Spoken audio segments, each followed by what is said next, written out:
And it is another rainy day in Albion, and I am reading from the Apocrypha, those books that were originally included in the authorized version. I have before me an authorized version of the Bible.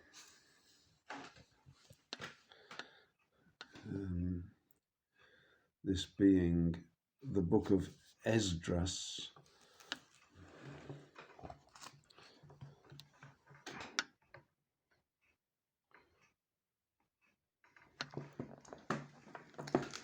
And an interesting matter comes to my attention, something that I'd like to speak about, I've wanted to speak about before.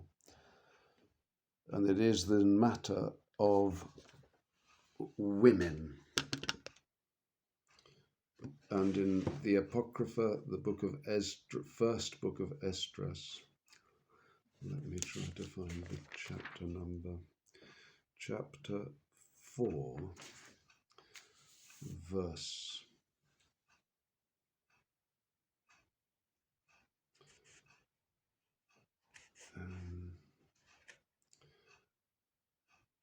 verse 14.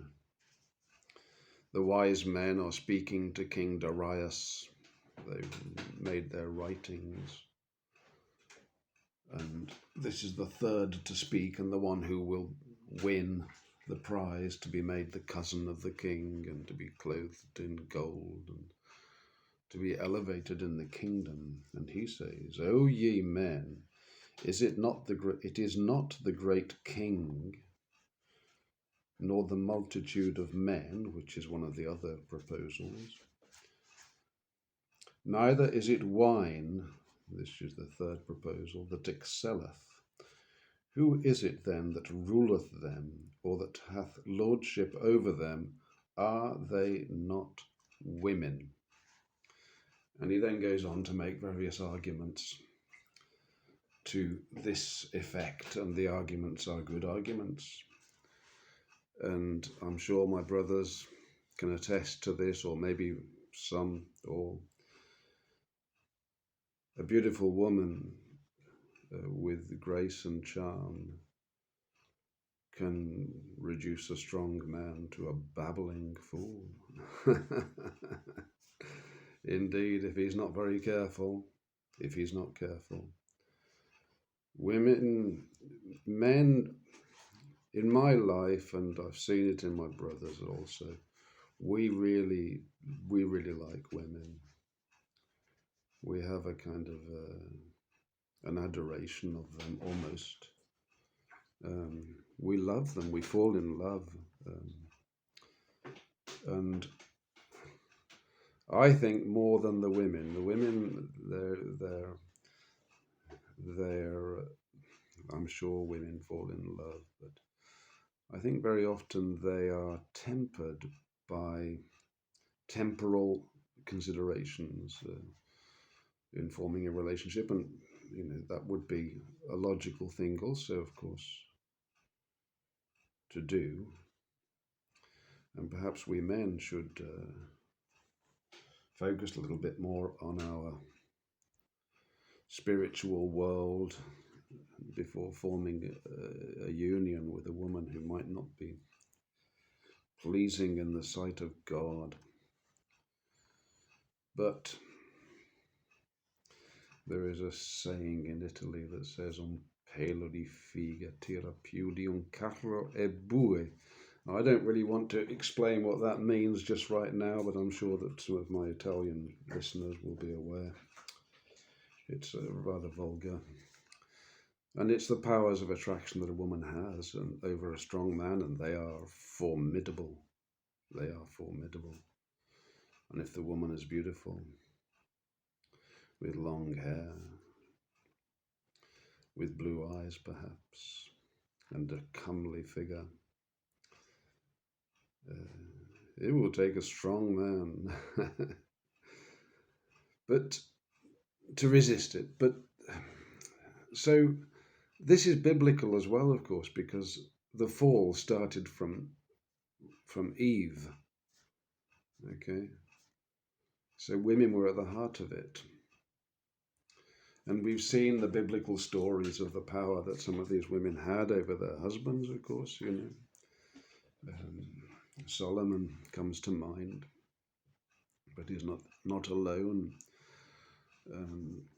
Poor old Samson might have done well to spend more time with the lads than with his loves. Got him into all sorts of trouble, but the Lord's work was done through him. Let us not be deceived. So yeah, when I go to the church these days, this sort of ordinary church, and the one near my house, there's a woman preacher up there, and I won't go into that assembly because I believe it's not biblically allowed for me to bow my head in front of a woman. And I have these, I guess, antediluvian views, they're biblical views, and I try to act in accordance with them.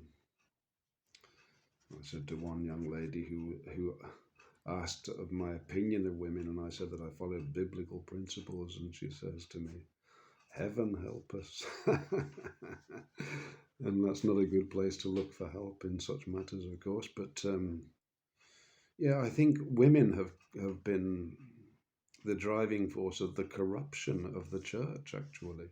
Women stepping outside of their proper role and enticed to do so by Satan, of course, becoming convinced that the proper role of women is somehow inferior, and that they can only be freed by taking on the work of their husbands and rising ultimately above their husbands, because for them it's quite easy. The minute they become interested in acquiring power, for a woman, it's not so hard, especially for a comely woman. This is Jezebel in the Bible. So the only men who can resist this have to be godly men. You can't resist it by volition. Only through the Spirit of God can this be resisted, as it must be. Because women must be brought back under subjection to their husbands. And I'm sorry if it sounds harsh, but this is the reality of it. This is the reality of it. And there is no finer creature in the kingdom of God than a beautiful and a virtuous woman. The power of that woman is, in my estimation, and from what I can see in the Bible, is absolutely phenomenal. But she must be under the jurisdiction of God, and she can only be under that jurisdiction if she be also under the jurisdiction of her husband, if she have one. Otherwise, the relationship is direct. To me, this is an absolutely fundamental question, and I see it being misaddressed left, right, and centre. Left, right, and centre, and the idea that women somehow need to be brought into the centre of proceedings seems to persist in religious circles, and they should not be brought into the centre of proceedings. I'm sorry. The women were not to go to the gate and speak amongst the men. They had other duties, different duties, vitally important duties. And I'm not speaking about simply victualling. I'm speaking about a spiritual role at the core of the family. This has been abandoned.